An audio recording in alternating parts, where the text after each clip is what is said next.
and give us insight into what's going on. The thing that really fascinates me too, when I was growing up and even into my young adult life, if I wanted to study or think about the church, normally I would go to Paul's letters. And that's kind of where you gravitate toward, isn't it? Or if you want to study the beginning of the church, where do you go? You go to the book of Acts. And so we're kind of used to doing that. One thing that's helpful is to realize that the Gospels, Matthew, Mark, Luke, and John, were also written to the church. And as we look as to how each writer paints the picture of Jesus in his ministry, a helpful insight, and we'll try to do this as we go through the book of Matthew, is to ask the question, do we get any hints about what's going on in the life of the church, even as Matthew is writing for his audience this wonderful picture of the ministry of Jesus? And I think we do get some clues. And as we're going through Matthew, I'll try to highlight those to help you appreciate what was going on in the church during Matthew's day. Because like I said, now, of the four Gospels, if you wanted to say anything about the church, Matthew was the only one that you would maybe go to, because there are two passages in Matthew that actually use the word church. And what comes up on those two occasions is sort of eye-opening as to what Matthew says that Jesus' ministry was all about, setting the stage for the church. And we'll look at that when we get to those passages. Okay. This morning, we have talked about the Jewish genealogy, and that this is a book of genealogy or a record. Probably the best translation for biblos here is record. It's a record of genealogy. And we talked a little bit about the messianic hope. And if we can kind of think of this definition, it really helps us appreciate the Jewish thought kind of as a nation when Jesus comes on the scene. And if you can think of this in terms of how they viewed Roman occupation of Palestine, it was a burning conviction held with fanatical zeal, shaped under the pressure of tyranny and persecution, and inspired by deep religious faith. And that's exactly how the Jews felt when Jesus comes on the scene. And when we talked about what were some features of that messianic expectation, and there was a strong, what we call an apocalyptic vision of faith. And when I say that, I can give you a simple example that explains that. Think about the book of Revelation. It's the apocalypse of John, the revelation of John. Think of all of the images and all of the language of God's people being victorious in battle against evil. Well, that was deeply embedded in Jewish thinking. That's how the Jews thought. There's a lot of things written with images of battle, victory of God's people against the enemy. And of course, for the Jews, that was the Roman occupation. They were the enemy. But this was very typical of how they would think. I think I mentioned last week, and I'll just highlight this real quick. There was a leader among the Jewish people, and his name was Simon the Righteous. And Simon sort of became the model for what Jews were expecting, at least with his teaching. And he lived in the 3rd century BC. And I think we mentioned that he recognized that the Torah, or the first 5 books of Moses, the Pentateuch as we call it, Genesis, Exodus, Leviticus, Numbers, and Deuteronomy, was central for the faith of Israel. The second was, he believed that the divinely ordained ritual of the temple was to be revered. And that was okay, except later on, because of the exile, there was no more temple. And so Israel had a real dilemma that they had to deal with. And that's why there is the belief that all over the Jewish territories, you had the synagogues crop up. That the synagogue was a substitute for the fact that for a while the temple was not there. And what's interesting is, even after the temple was rebuilt in Jerusalem, you still have synagogues in all the other communities existing where teaching and instruction was going on. And then he said that covenant Israel would know that they were living the way God wanted if two things were highlighted in daily living. This is rather interesting. Simon said, you have to live with kindness and helpfulness in your day-to-day existence. And that's how you know you're being a faithful child of God. Now, in addition to what Simon said, there was a demand for continuity and reliance on tradition. And I mentioned last week, as we continue through the book of Matthew, we'll have some lessons related to the role of tradition. And when we read through Matthew, we're going to see some things that are interesting. On the one hand, Jesus participates in Jewish traditions, and he doesn't say anything. Then there's some other times where, he's like a fire-breathing dragon against tradition. And so what we have to do is look at that and say, okay, what was going on that on the one hand, Jesus kind of seems okay with everything that's going on. And then on the other hand, he just kind of comes unglued. So we'll look at those differences. There was also the strong belief among the Jews that different forms of the holy war were deemed necessary in fighting for the kingdom of God, especially since Antiochus III and Antiochus Epiphanes, who were responsible for defiling the land and the temple. In other words, they deemed it was necessary to be free from tyranny. And then there are other thoughts about that. What we want to do then for the rest of this morning is to look at, in the genealogy, there's the inclusion of 5 women. This is a surprise, because in Jewish tradition, if you had a record of your genealogy, it went down through the male heirs. So right off the bat, we get the clue something unusual is going on here in Matthew. This was not the normal way to do a genealogy. So let's look at what's going on here.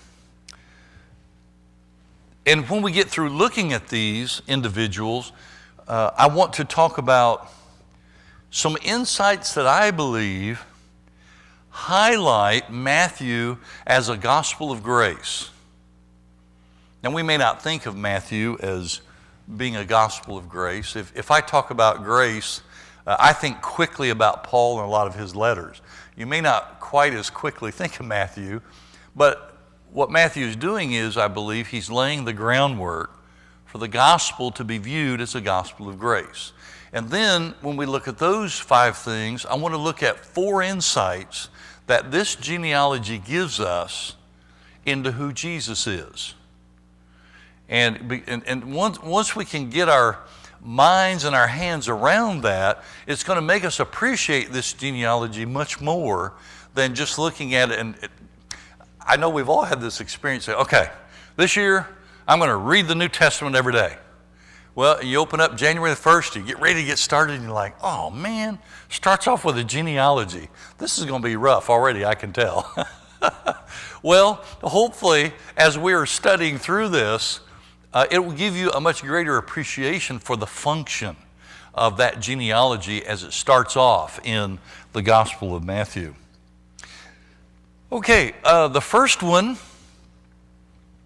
turn to Tamar, and you may remember Tamar. And I ran across some really good summaries of each of these women that I'll be reading to you.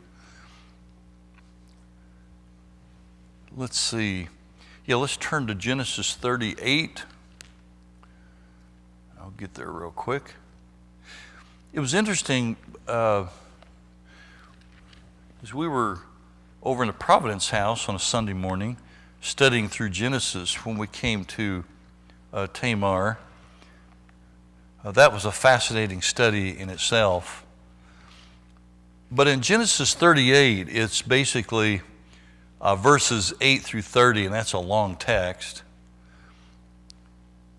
But Tamar enters the royal bloodline of the Messiah by disguising herself as a prostitute and seducing her father-in-law. And that's so that she could have an heir. One person said, well, honestly, Judah had it coming because he had denied her justice, but it was an ugly affair all around. But let's see. I'm trying to find the verse. It's interesting that in this story, yes, verse 26 of Genesis 38, Judah recognized the seal and the cord and the staff. She says, whose are these? And he goes, yeah, they're mine. She is more righteous than I, since I wouldn't give to her my son Shelah. And it's interesting that in this story in Genesis 38, that Judah himself will use the word righteous. Tamar is described as righteous. Well, if you look back in Matthew chapter 1, let me look here real quick. 1 and 19.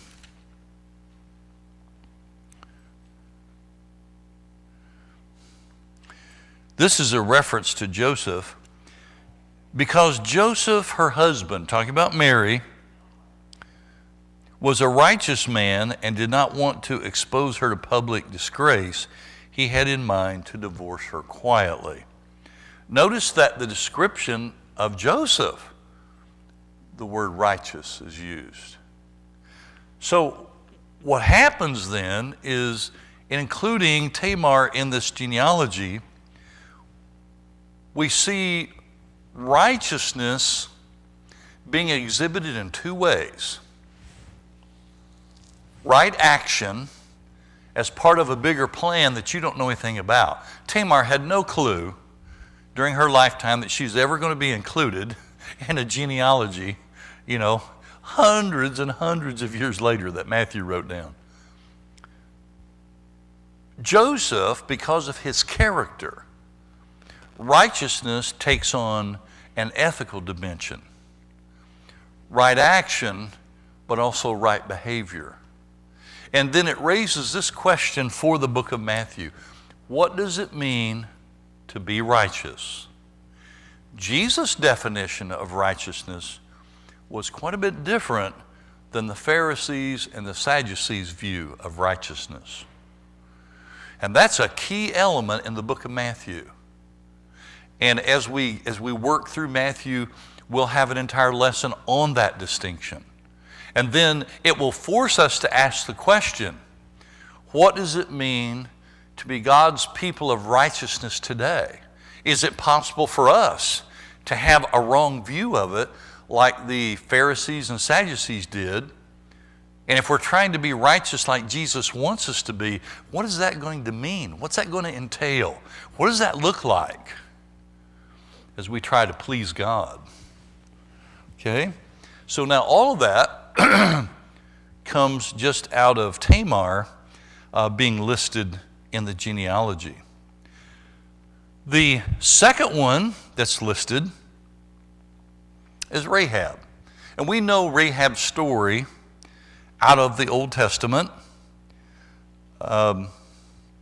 She didn't have to disguise herself. Apparently she had been a prostitute. She was a Gentile. Here's what's interesting. The four women before we get to Mary are all Gentiles. Rahab didn't have a desired pedigree. She and her family were the only survivors when Israel came in to occupy Jericho and the walls came down. She hid the Jewish spies and she helped them escape. And once she integrated into Israel, being part of Israel, she married a gentleman named Solomon. Not Solomon, but Solomon. And wouldn't we like to know what that story was? What was the rest of Rahab's life? Well, we don't know. And it's interesting to have this thought. As we look at the genealogy, as we look at Matthew's portrait of Jesus, these women, and we'll kind of set Mary aside because there is a whole lot about Mary, but these other four, there are just moments of their life that in the genealogy they're pointing to. And we don't know the rest of their story. And you get the view that one of the sub-themes that Matthew's trying to get at here and wants his readers to understand is that you never know, and we'll talk about this as we conclude today's lesson, you never know at the moments in your life that are, and they may seem small or insignificant to us, or we just made a choice and we just did something, but we never know how that is going to dovetail into God's larger plan and what God's up to. Kind of a neat insight. Well, when we look at Rahab and her story, she is referred to twice in the New Testament. Turn over to Hebrews 11:31.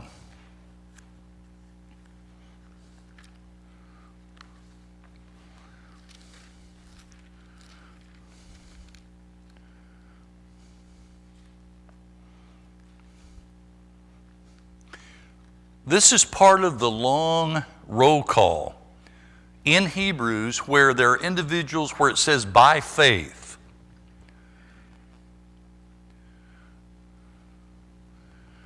Hebrews 11:31.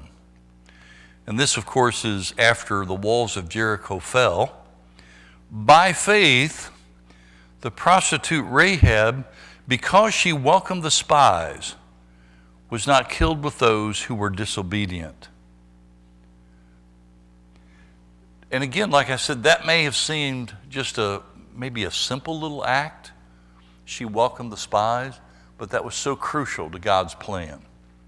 And she may not have been a person that lived with a sterling character, involved in the kind of lifestyle that would not honor God. And yet God can use someone like her to accomplish his greater purposes.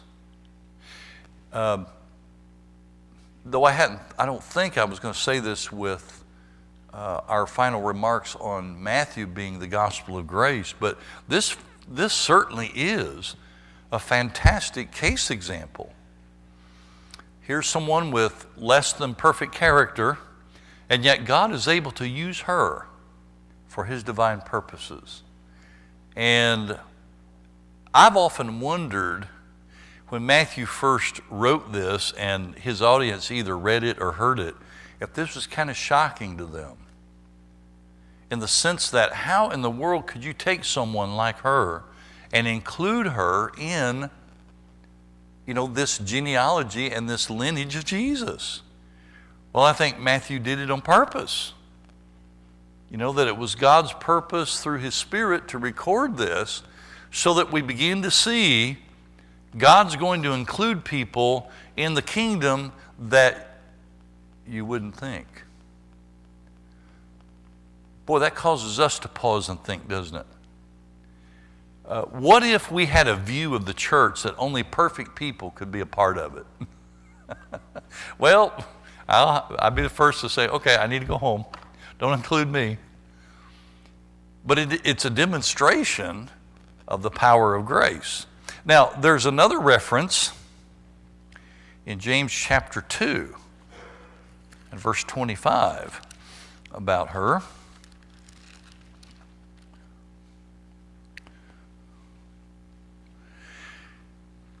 And it's really interesting why she is brought up as an example here in James. Because James is trying to wrestle with this tension between faith and works. And think about how through the centuries of Christian thought and practice, there have been people on either end of this continuum. The first is, if I'm faithful, all I have to do is believe, and that's it. Or the other extreme is, I've got to work like crazy to deserve God's approval. In order to be right before God, it depends on everything I do. Well, James is trying to help his readers understand faith is crucial. And the kind of life that honors God is where works, good deeds, flow out of that relationship with God. Your relationship with God is not based on those good deeds. Rather, they flow out of that relationship. So in the midst of that big discussion, actually, let's begin with verse 20, because I think it will help set the context for her comment. You foolish man, do you want evidence that faith without deeds is useless? Was not our ancestor Abraham considered righteous for what he did when he offered his son Isaac on the altar? You see that his faith and his actions were working together, and his faith was made complete by what he did. That's probably the best description of what we're talking about. The best way to pull those two together. And he uses our ancestor Abraham as an example. And the scripture was fulfilled that says, Abraham believed God, and it was credited to him as righteousness.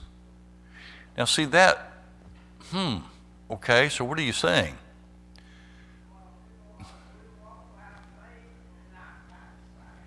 We walk by faith, not by sight. I think what he means here is that when Abraham believed God, because God knew the type of belief that Abraham had, God credited it to his relationship with Abraham. And he knew that Abraham was going to act on that belief.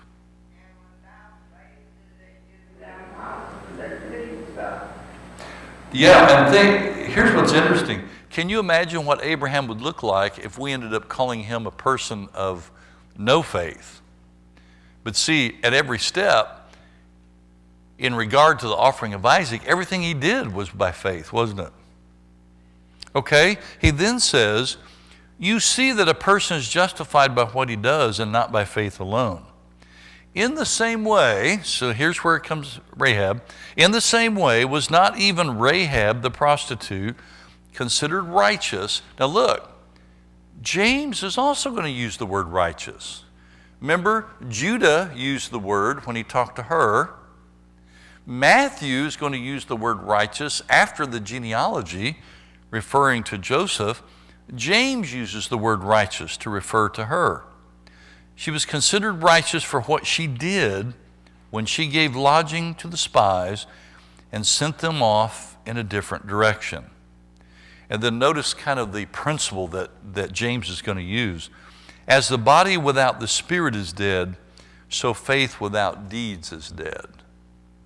So he says, in order for faith to be vibrant and alive, just as you wouldn't think about separating the body and the soul, those got to be together for life to occur. It's the same thing with faith. Faith and works have to be together in a wholesome way, so that faith is alive and it's vigorous, and the relationship is healthy with God. And so she then becomes King David's great-great-grandmother. Now let's look at Ruth. Ruth is the third one. She too is a Gentile. She was from Moab. Her ancestry had its origin in the incest committed between Lot and his oldest daughter. Ruth's people were what we call polytheistic. They were pagan. They were involved in human sacrifices to idols, gods like Chemosh that we find in the Old Testament. And through personal tragedy and loyalty, she wound up at Bethlehem. When we look at Ruth, it's interesting that a book of the Bible was named after her. Now, because of her background, and because in the book of, well, I was thinking of Esther, but in the book of Ruth, she lived in a time, and you see this in Ezra 9, 10 through 12, when Jews were prohibited from intermarrying with the Moabites. That's unless a Moabite renounced all that being a Moabite meant and would become all that it meant to be a Jew. It's interesting that not only do we see her embracing God's people, but her life has an example of God working in her life such that an entire book of the Old Testament is named after her. And we're going to talk in a moment we'll use that to make a comment about grace. The next one, it's interesting in Matthew 1:6, notice that Bathsheba's name is not mentioned. She's the wife of Uriah, is how she is referred to. But she suffered from being taken by David the king. Her husband was murdered. But in spite of her situation, she becomes mentioned as part of the lineage of Jesus. Then we come to Mary. And when we look at the first four, we raise the question, now why in the world would Mary be listed with these four? What do they have in common? Oh, I'm glad you asked. Because even though Matthew doesn't say this, right whenever she first comes on the scene, you get the answer to that question real quick. Let's see, where is it?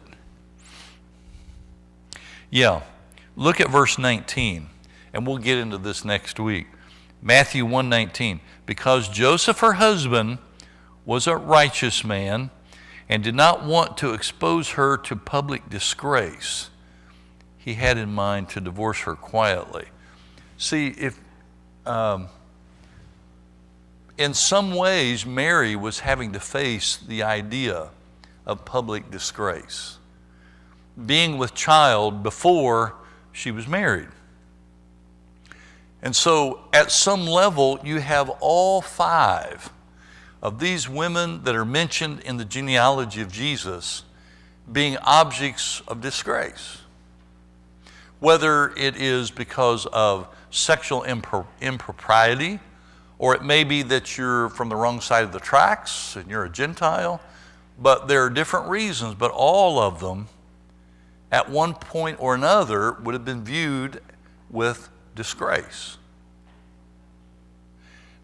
So it raises the question then, who needs grace? Who needs grace? More than anyone, people of disgrace. And so what Matthew, right at the beginning of his whole gospel and story of Jesus, he's wanting his readers, and wouldn't you love if Matthew had made some kind of footnote with all of these? But I think that just the way he includes it, he is just getting their attention like crazy and wanting them to understand what the whole life and ministry of Jesus is about. There's no such thing as the unredeemable disgraceful. There's no such thing as a person being so bad and so evil that God can't use them. Now, we usually think people are irredeemable, don't we? That person will never amount to anything. Well, kingdom thinking and Jesus' perspective of the kingdom is that those individuals, which at one level really is all of us, we all are object of disgrace because of sin. How do you deal with that? Only by Jesus' grace. And it's a powerful point as we start off the book of Matthew. We are, aren't we? If it wasn't for the grace of God, where would we be? We would be. Praise God for his grace. Okay, let's look at then, given these 5 women. Yeah, Janet? It's interesting that we bring out that all the women were disgraced in some way. Yeah. But if Matthew is actually the author, he had a disgraceful occupation. Yes, thank you for that. Do you hear what Janet said? Not only the 5 women, guess who else sort of had a real strong cloud of disgrace hanging over them? Matthew himself, who wrote the gospel. He was remember we talked about the tax collector. Oh boy, as far as the general Jewish population, the tax collector was viewed as a person of disgrace, because more times than not, they would have had a criminal record, and they would have been Jewish, but the Romans would have grabbed them out of the prison many times. Probably not 100%, but predominantly they would have grabbed people out of prison and said, look, if you want to get out of prison, you've got to be one of our tax collectors. And they were looked upon by the general Jewish population as traitors. Exactly. It's a wonderful insight. Okay, all shared disgrace. So we look at the highlights of the gracious gospel, all 5 of these, Matthew himself included. Jesus wants to draw attention to this in his ministry.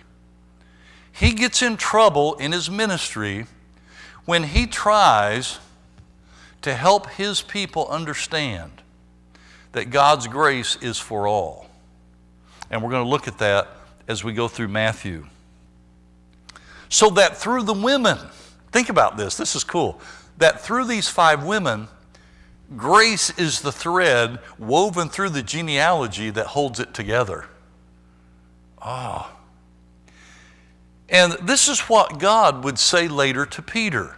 Remember in Acts 10, Peter, I don't want you to call anything unclean. Jesus came for everybody. No such thing as an unclean person. The gospel is for all.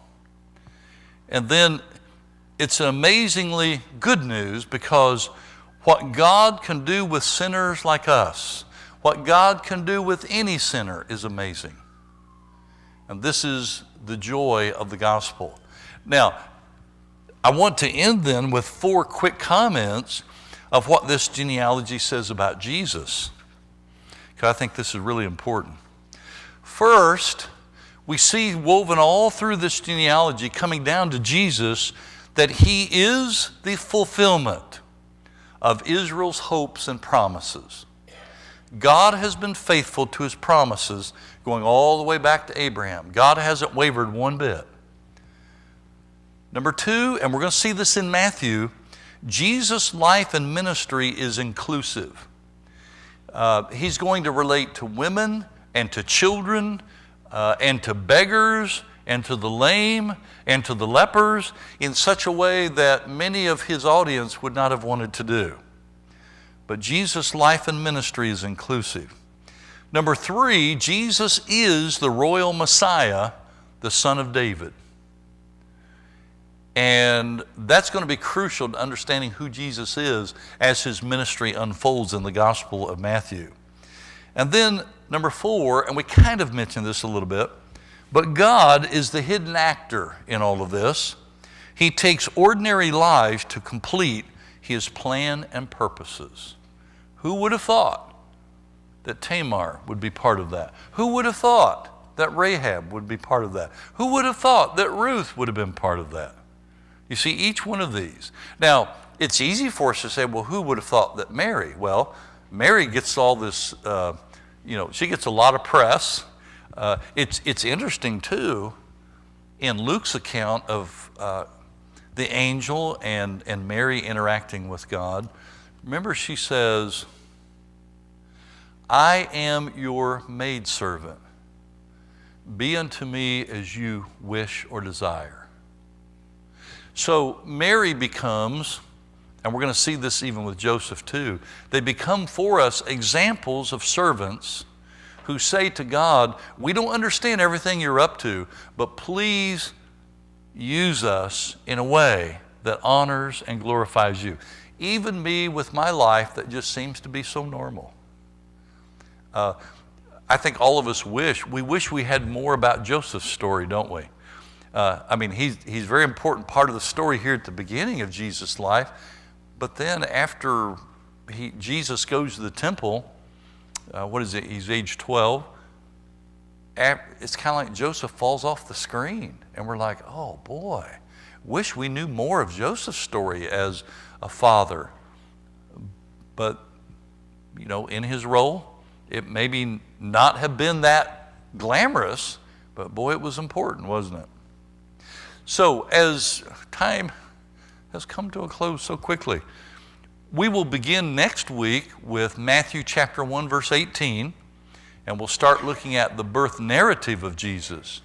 But I hope that you've come to a deeper appreciation of this genealogy, so that the next time you make some sort of commitment either to reading the Gospel of Matthew, or you're going to start out and read the New Testament and boom, right off the bat, here's this genealogy, you will appreciate what Matthew has done with it, because it's really rich and insightful, setting the stage for who Jesus really is.